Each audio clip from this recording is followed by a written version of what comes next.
اس video میں ہم آپ کو حضرت ابراہیم علیہ السلام کا واقعہ سنائیں گے کہ حضرت ابراہیم علیہ السلام کو آگ میں کیوں ڈالا گیا اور پھر اللہ تعالیٰ نے حضرت ابراہیم علیہ السلام کو آگ سے کیسے بچایا تھا۔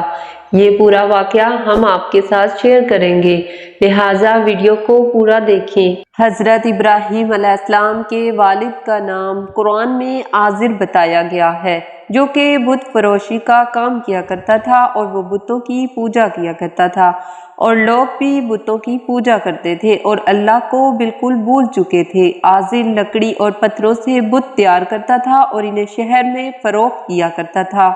وہ ان بتوں کو اپنا معبود سمجھتے تھے اور ان کے خلاف ایک لفظ بھی سننا نہیں گوارا کرتے تھے۔ نمرود اس وقت ملک بابل کا بادشاہ تھا۔ بابل کا موجودہ نام عراق ہے۔ تاریخ کی عمر 75 سال تھی جب آزر کے ہاں ابراہیم علیہ السلام پیدا ہوئے۔ ان کے علاوہ ناہور اور ہاران بھی بیٹے تھے۔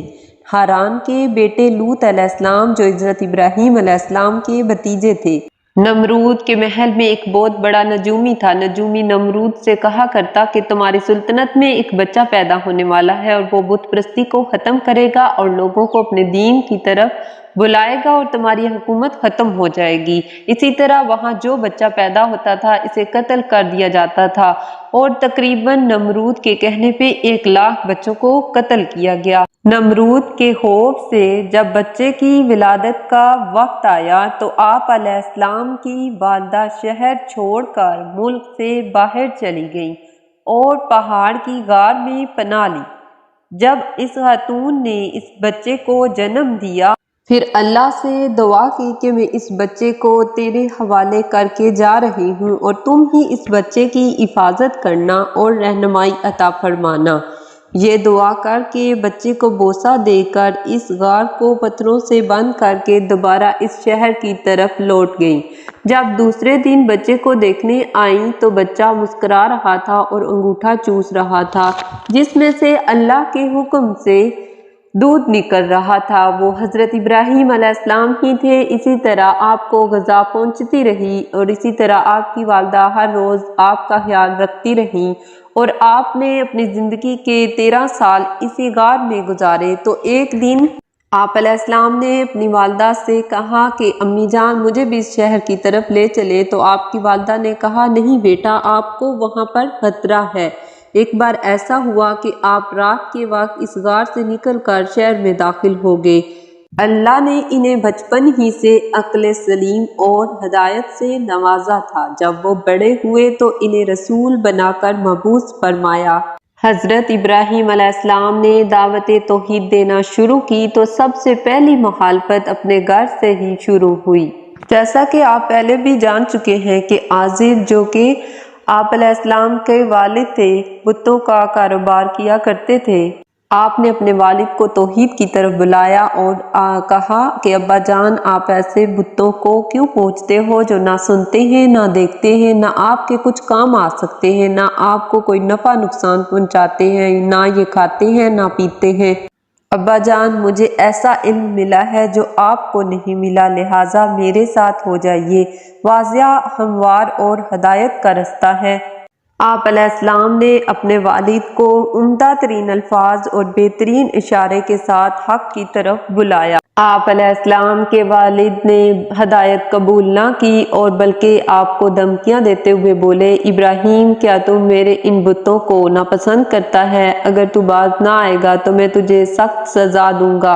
ایک دفعہ آپ علیہ السلام کے والد نے آپ کو حکم دیا کہ آپ اپنے بھائی کے ساتھ شہر میں بتوں کو فروخت کر کے آئیں۔ آپ اپنے والد کے کہنے پر شہر کی طرف بتوں کو بیچنے کے لیے بتوں کو گھسیٹ کر لے کر جا رہے تھے، تو اس پر لوگوں نے دیکھا تو آپ کو برا بھلا کہا اور سمجھانے کی کوشش کی کہ وہ اس طرح سے اس طریقے سے ان کے ساتھ پیش نہ آئیں اور اس راستے سے پلٹ آئیں جس پر وہ چل رہے ہیں۔ لیکن حضرت ابراہیم علیہ السلام جو کہ اللہ کے پیغمبر تھے، اس لیے وہ کام سے باز نہ آئے اور آخرکار نوبت بہت آگے تک پہنچ گئی اور ان کے والد نے کہتے ہیں کہ ان کو گھر سے نکلنے کا حکم بھی دیا۔ اسی طرح آپ علیہ السلام نے اپنے والد کو دعوت حق کی طرف بلایا۔ چنانچہ حضرت ابراہیم علیہ السلام نے والد کے اللہ کو ماننے سے انکار پر اور دھمکیوں کے جواب میں بڑے ادب و احترام سے فرمایا، آپ پر سلام، یعنی آپ کو میری طرف سے کوئی تکلیف نہیں پہنچے گی، نہ آپ سے کوئی گستاخی کروں گا، میری طرف سے آپ محفوظ ہیں۔ اس کے بعد مزید حسن سلوک کا اظہار کرتے ہوئے فرمایا، میں آپ کے لیے اپنے اللہ سے بخشش کی دعا مانگوں گا۔ پھر اسی طرح حضرت ابراہیم علیہ السلام نے ہر طرح سے اپنی قوم کو رب کی طرف بلانے کی بھرپور کوشش کی۔ آپ کی بھرپور کوشش کے باوجود وہ لوگ ایمان نہ لائے۔ انہوں نے کہا کہ تم اللہ کے بارے میں میرے ساتھ کیا بحث کرتے ہو، اس نے مجھے تو سیدھا راستہ دکھا دیا ہے۔ ایک دن ایسا ہوا کہ وہ لوگ سال میں ایک بار شہر سے باہر نکل کر عید کی طرح کوئی قومی جشن منایا کرتے تھے۔ ابراہیم علیہ السلام کو ان کے والد نے اس جشن میں شامل ہونے کی دعوت تو آپ علیہ السلام نے فرمایا، میں بیمار ہوں۔ یہاں نقطہ نظر یہ ہے کہ بعض علماء نے کہا ہے کہ آپ نے دل میں یہ بات کہی تھی لیکن زبان سے ظاہر نہیں کی تھی کہ میں بتوں کو توڑ پھوڑ دوں گا۔ جب وہ عید منانے چلے گئے اور آپ شہر میں اکیلے رہ گئے تو آپ جلدی سے بتخانے کی طرف چلے گئے اور وہاں دیکھا کہ محافظ بھی نہیں ہے۔ لوگوں نے ان کے آگے طرح طرح کے کھانے رکھے ہوئے تھے۔ تو حضرت ابراہیم علیہ السلام نے جب یہ دیکھا تو حضرت ابراہیم علیہ السلام نے ان بتوں سے کہا کہ تمہارے آگے کھانا پڑا ہوا ہے، تم کھاتے کیوں نہیں ہو؟ تم بولتے کیوں نہیں ہو؟ تمہیں کیا ہوا ہے؟ تم بولتے کیوں نہیں؟ تم کھاتے کیوں نہیں؟ آپ علیہ السلام اپنے ساتھ ایک بھاری ہتھیار لے کر آئے تھے اور اس ہتھیار کی مدد سے آپ نے دائیں ہاتھ سے ایک ایک کو ضرب لگاتے گئے اور آپ کے ہاتھ میں لوہے کا کہا، تمہیں کیا ہو گیا ہے؟ تم بولتے کیوں نہیں؟ کھاتے کیوں نہیں؟ آپ علیہ السلام اپنے ساتھ ایک لوہے کا بھاری ہتھیار لے کر آئے تھے جس سے بڑی لکڑی کاٹتے اور تراشتے تھے۔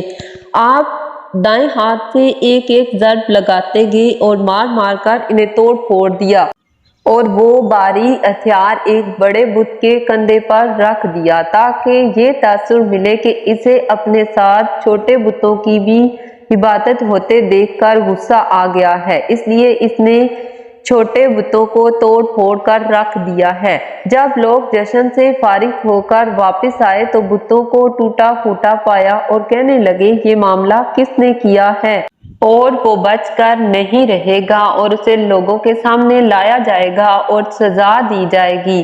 اور کہا، ابراہیم ہی ان کے عیب بیان کرتا ہے، اسی نے پیچھے رہ کر انہیں توڑا ہے۔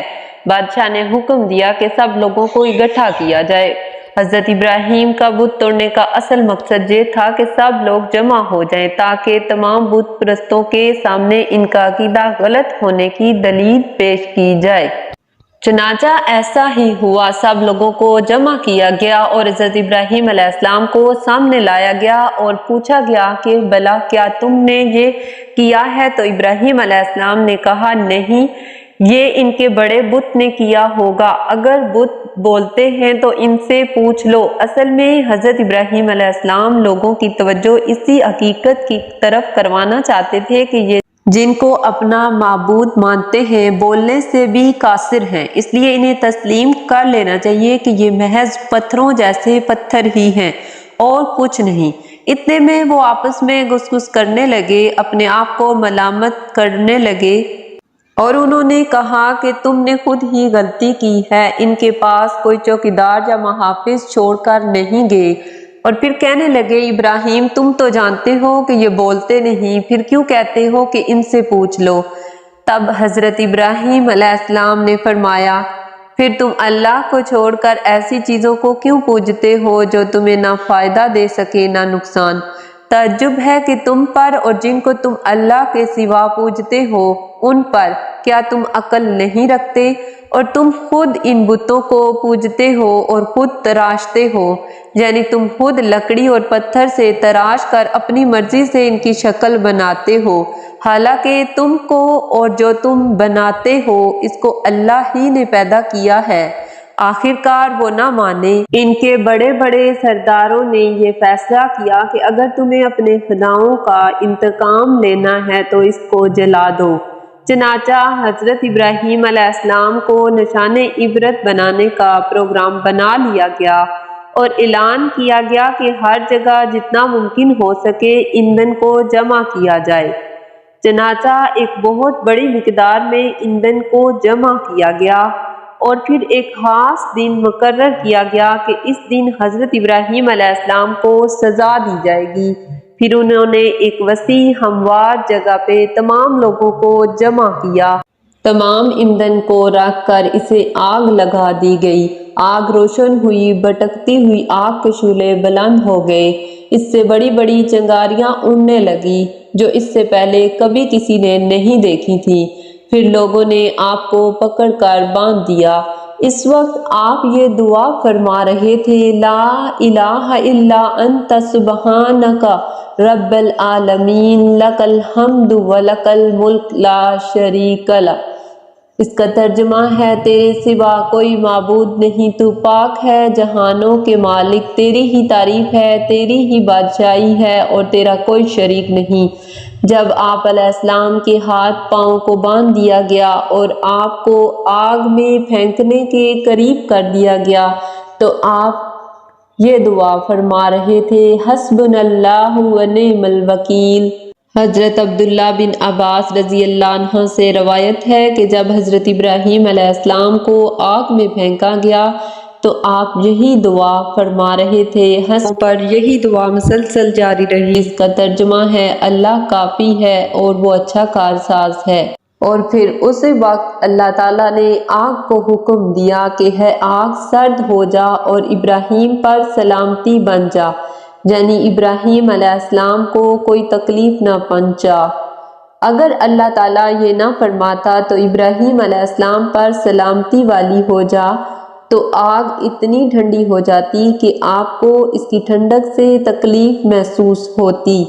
اسی طرح آگ نے صرف وہی رسیاں جلائیں جس سے آپ کو باندھا گیا تھا اور آپ کو کوئی تکلیف نہ پہنچائی۔ کہتے ہیں جب حضرت ابراہیم علیہ السلام کو آگ میں ڈالا گیا تو تمام جانور آگ کو بجھانے کی کوشش کر رہے تھے کہ مینڈک منہ میں پانی لا کر آگ میں ڈالنے کی کوشش کر رہی تھی کہ آگ بجھ جائے، لیکن چھپکلی ابراہیم علیہ السلام کی آگ میں پھونکے مار رہی تھی کہ آگ تیز ہو۔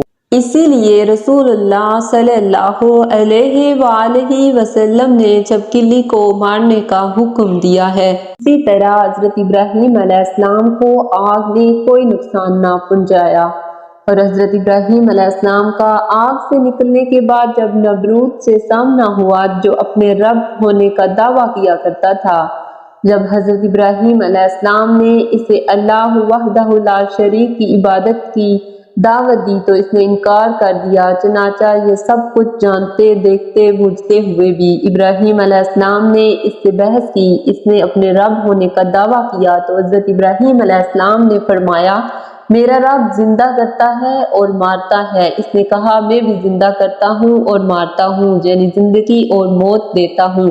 اس نے دو آدمیوں کو لانے کا حکم دیا جن کے لیے سزائے موت کا فیصلہ پہلے ہی ہو چکا تھا۔ اس نے ایک کو قتل کرنے کا حکم دیا اور دوسرے کو معاف کر دیا۔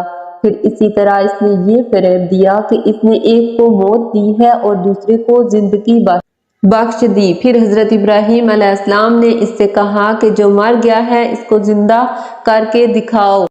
جو کہ وہ یہ نہیں کر سکتا تھا تو اس طرح حضرت ابراہیم علیہ السلام نے کہا کہ اللہ تو وہ ہے جو سورج کو مشرق سے نکالتا ہے، لہٰذا تو اسے مغرب سے نکال کر دکھا۔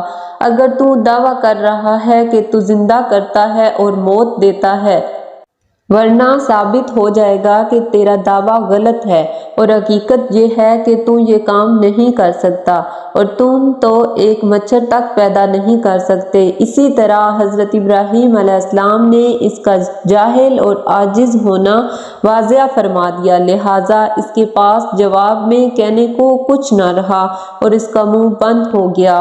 اتنے بڑے واقعے کے بعد بھی کوئی ایمان نہ لایا، اور ایک حضرت ابراہیم علیہ السلام کے بھتیجے حضرت لوط علیہ السلام ایمان لائے۔ اسی طرح اللہ تعالیٰ نے اس ظالم بادشاہ کے پاس فرشتے کے طور پر حضرت ابراہیم علیہ السلام کو بھیجا جس نے اسے اللہ پر ایمان لانے کو کہا۔ اس نے انکار کر دیا۔ اس نے دوبارہ ایمان کی دعوت دی، اس نے پھر انکار کر دیا۔ اس نے تیسری بار ایمان کی دعوت دی تو اس نے پھر انکار کیا اور کہا تو اپنے لشکر جمع کر لے، میں اپنے لشکر جمع کرتا ہوں۔ طلوع آفتاب کے وقت نمرود نے اپنی تمام فوجیں جمع کر لیں۔ اللہ تعالیٰ نے اتنے مچھر بھیج دیے کہ سورج ان کی وجہ سے چھپ گیا۔ اللہ نے لشکر والوں پر مچھر مسلط کر دیے، انہوں نے ان کا گوشت اس طرح کھا لیا کہ صرف ہڈیاں باقی رہ گئیں۔ ایک مچھر بادشاہ کی ناک میں داخل ہو گیا، اللہ نے اس کے ذریعے سے اسے 400 سال عذاب میں مبتلا رکھا، چنانچہ اس کے سر پر ہتھوڑے مارے جاتے تھے حتیٰ کہ وہ اللہ کے حکم سے ہلاک ہو گیا۔ اور حضرت ابراہیم علیہ السلام نے اللہ کی رضا کے لیے اپنی قوم سے جدائی اختیار کر لی اور ان کے ملک سے ہجرت فرما لی۔ جب آپ نے ہجرت کی تو آپ کے بھتیجے حضرت لوط بن حران بن آزر بھی آپ کے ساتھ تھے۔ اللہ تعالیٰ سے دعا ہے کہ اللہ تعالیٰ ہم سب کے ایمان کو تر و تازہ رکھے۔ ہمارے لیے یہ سبق ہے کہ ہر چیز اللہ کے حکم سے ہے اور اللہ تعالیٰ ہر شے پر قدرت رکھتا ہے۔